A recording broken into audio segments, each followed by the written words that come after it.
The Celtic Festival held down at Port Arlington saw thousands of people experience a culture, discover a passion and unleash a spirit as the perfect weather and a friendly atmosphere labelled the weekend's 11th annual festival its best yet.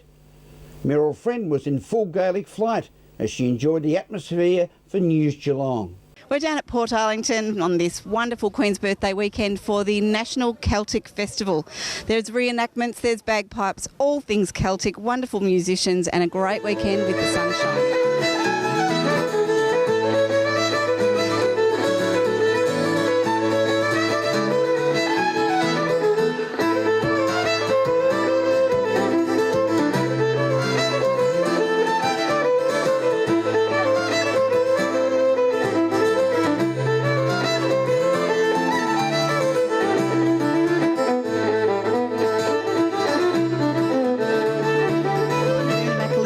Director of the National Celtic Festival, 11th year. How's it comparing to other years, Una?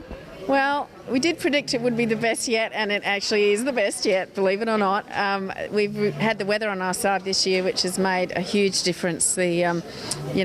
It's just so much more activity outdoors, lots of people roaming around, lots of day trippers have come down to the region, so the whole festival's pumping. It's everything's going really smoothly so far, so good. So the lineup's been amazing, lots of diversity in the program, so tons of compliments and good comments from the people that are here, so we're really happy. All positive. And the comments that I'm hearing too is there's quite a lot of people that are here for the first time. I think the weather's been a blessing in that one. I think so, and there's a lot of people that have made the trek from Sydney and from interstate people that have heard about the festival and come down. So it's exciting that we've actually turned everything on, including the weather, because we know that they'll be back. What sort of numbers are we talking about this year? We haven't, at this stage we haven't counted, but we do know that most of the venues have been filling up. We've got extra venues and they're all still filling, and the site is packed, jam-packed. So we've got more markets, we've got reenactments, we've got lots of diverse things outside that have all been attracting a big crowd. All right, well, we hope you can weather the whole weekend's festivities, even though the weather's kind, and we'll love to speak to you maybe later down the track to find out how it all went. Fantastic. Thank you. Thanks.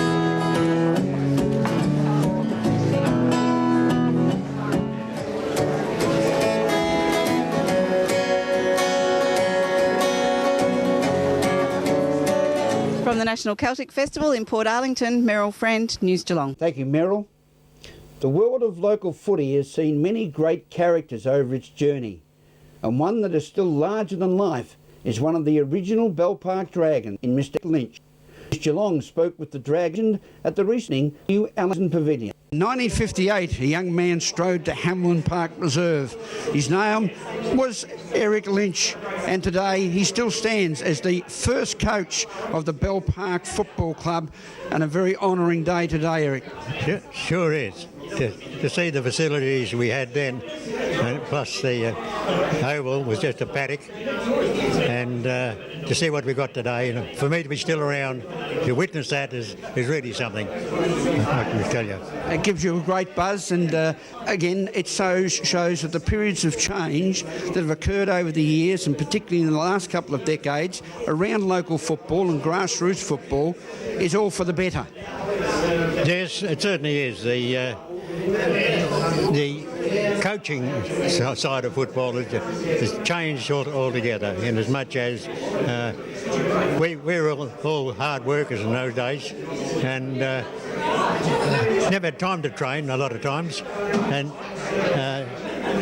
lucky to get two runs before the season started. But now a club like Bell Park and in this division of football, they're training before Christmas, and training hard too, doing many miles and a lot of hard yakka. And back in your coaching days in 1958, were you a bit like Norm Smith with the gabardine overcoat and making all those moves? Well, I done my best, put it that way, but we didn't have shelters out there beside the ground like we have today. You had to have a good overcoat, otherwise you got drenched. But, and you've really seen this club progress. It's been progressive right from day one. That's one thing I'm very so proud about this club. Not only the people that started it, they were progressive, they wanted to take the next step and the next step and so on, but the people that took over one section after the other, they all had the same attitude in regards to what can we do now to progress that extra step. Take an extra step. Do what we've got to do to get up there with the very best. And I'm so proud. I think we can claim that we are with the best now. We are with the best now. The words from the first coach of the Bell Park Football Club, the Dragons, in 1958. Derek Lynch, thank you very much for your time, and let's hope that we see you here for many more years to come.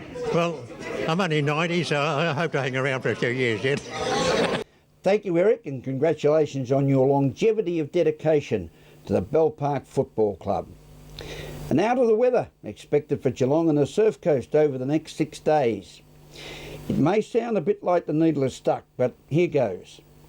Tomorrow, Saturday, we'll see partly cloudy conditions with isolated showers. Winds southerly tending southeasterly during the evening with a top of 14. Sunday, Monday, Tuesday, Wednesday and Thursday will all see the same conditions with maximum temperatures moving between 13 and 14. So while the cloud remains and we continue to receive the south-southeasterly winds, we will continue to get rain. Today we saw the partly cloudy conditions continue with isolated showers and the persisting southerly winds. We reached a top temperature of 14 at 2 o'clock this afternoon. That's the bleak weather outlook as we go to a break and return with Alex Tigani and the world of Geelong sport.